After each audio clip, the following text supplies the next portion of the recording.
the ref running on there and getting stuck into them Man United away players. Excellent stuff. So what we're chatting about today on Gasputio is the playing surface. And what we got here is a bog standard Subbuteo nylon pitch, the sort that you get in the Subbuteo sets, chucked in a bag. These are really quite inexpensive if you're starting up in Subbuteo. I bought this one for £5 off eBay, and really I'm just trying to get the best out of this.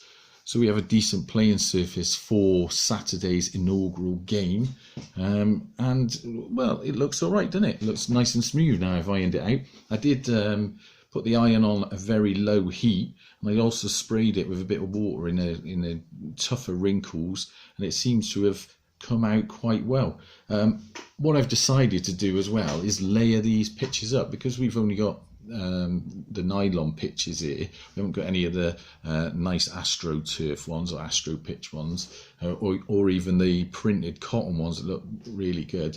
As I said, I've ironed this and I've layered it on top of a bit more of a crappy version. It's the same sort of thing, but wasn't quite as nice, wasn't looked after quite as well.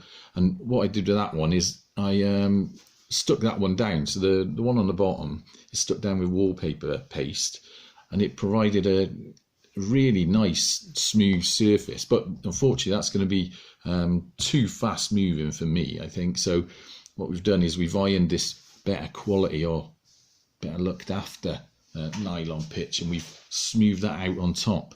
And to be honest, it looks all right. I've been flicking around this goalkeeper on here, and feels a bit more like I've got control of the player.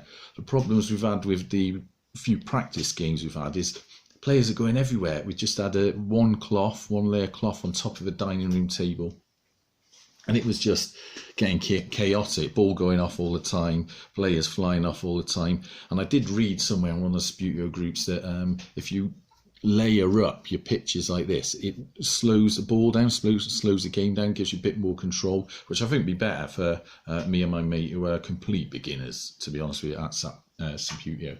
If you're interested in pitches and you want to see what better options out there, there's a program on YouTube called Tabletop Football Monthly, which is done by a fella called Keith Littler. He's done an episode this month, June, and it's all about the different types of pitches you can get. Excellent to watch, really interesting. So Keith, if you catch up with this video, I thought that episode was brilliant. I got a lot out of that, and it's really sort of motored me on to get a better pitch in the future. I'm not quite sure where we're going. I do like the printed cotton ones, so that'd be good if we could get one of them up here. They're the ones that you can dye and put various patterns on, and I know Tabletop Football Monthly themselves are doing a one-off edition of a muddy pitch. It looks a bit like a League 2 pitch, and that's the sort of vibe we're going through here, League 2, League 1 sort of area.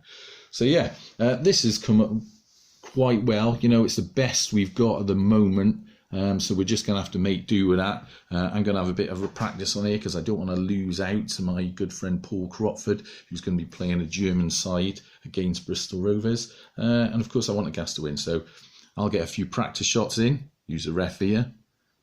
Oh, look at that, knocked him over, awful.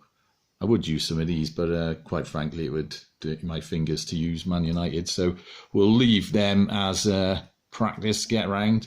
And I'll get some Rovers players on here in a bit and give them a go. Give them a whirl on a new pitch. Anyway, until next time, up the gas.